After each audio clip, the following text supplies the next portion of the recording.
Hello and welcome back. I'm at the Swale Nature Reserve on the Isle of Sheppey, and today feels almost like spring. It definitely feels as though it's not the dead of winter anymore. And as you can see behind me, it is alive. There are birds everywhere. It's high tide, so the water's in a bit closer and it's pushed everything up towards this path. But it definitely feels like spring is just around the corner. On arrival today, pulling into the car park, had a short-eared owl sat 30 metres away at the top of the bush, not moving, and there was already a chap there with a huge cinema camera, film camera, the incredibly expensive ones, waiting for him to take off. So if that's a sign of what's to come today, then we're in luck.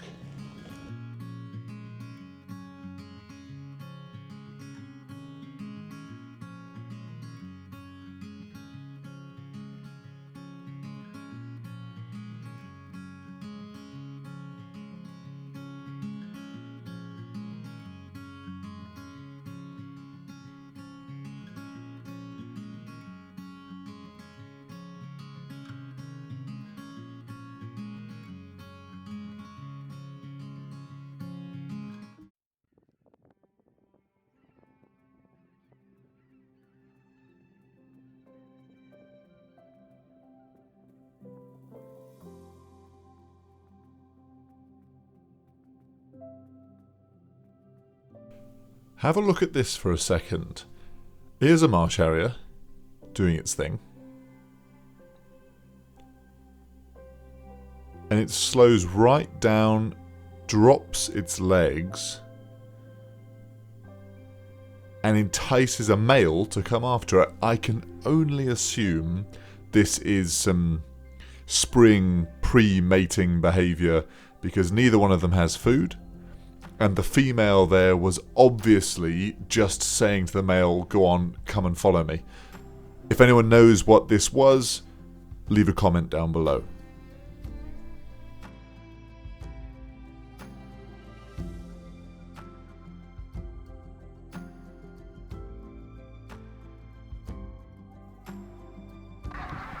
It's not all fun and games though. This is the same marsh harrier doing its best to make its way through a completely solid stream of geese. It almost got clocked 2 or 3 times.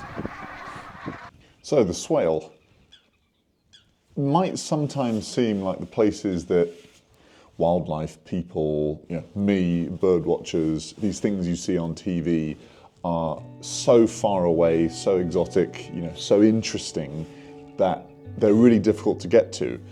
And sometimes that is the case. But a lot of the time, it just isn't. And one of the things that I really want to do is encourage people that might be in cities, big towns, and think that these places are basically on another planet, is to learn that they're not. And you can, with a little bit of effort, get to somewhere like the Swale in, for example, from London, about an hour and a half to 2 hours. But from Canterbury, on the other side of the water, it's half an hour, 40 minutes. So it's not all that far. If you leave early, you can get outside, have an amazing full day in nature, see things you've never seen before, and probably never would see if you didn't actually look, in no time at all.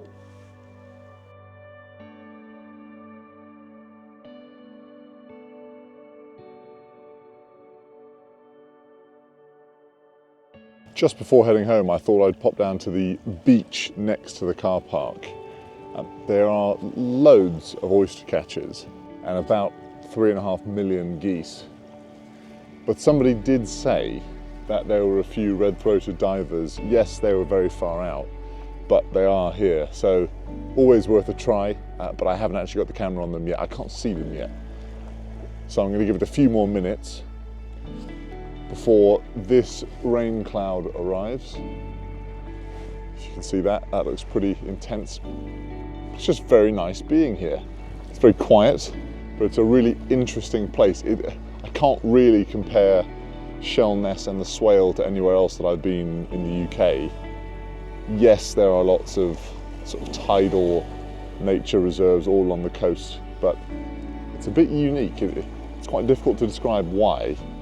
It just seems a bit more untouched, other than all the rubbish up near the town. The key to birds on the beach is getting low, but lens without a cover and water and sand don't go all that well.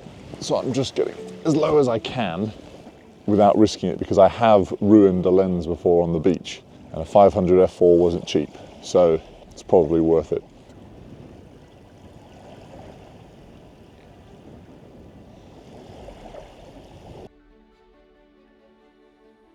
The other thing with beach birds is that they're really frustrating. They can be really annoying to try and photograph.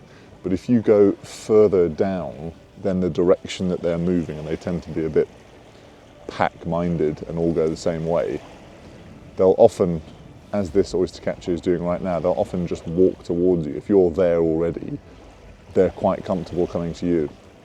It's always nice when a plan comes together. They're coming much, much closer. But unfortunately the light is just a bit harsh and dim at the same time. So the beach steeps up that way, so it goes uphill. So we're actually losing the light quicker down here on the beach than we are up there. It's a bit frustrating, but they are coming closer, so who knows? There's probably 50 of them right in front of me. I'm just waiting for one of them to get his beak around a tasty mollusk or worm, because that'll be the nice shot. And when they grab it, sometimes they'll stretch it right out of the sand. And it looks quite comical, but that's the shot we're waiting for. Everyone seems to have a different tip or trick about shooting in the sand or on a beach somewhere where you can really damage your gear. If you've got one, leave it down below. So there we go, no divers unfortunately, but we've had short-eared owls, we've had a couple of marsh harriers, and about 5 million geese and a load of oyster catchers. So nice being out anyway, but unfortunately didn't quite tick the box we wanted to tick. But there we are. What a lovely place. So thank you very much for watching. I hope you've enjoyed looking at the swale and seeing some of these birds, and I'll see you next time.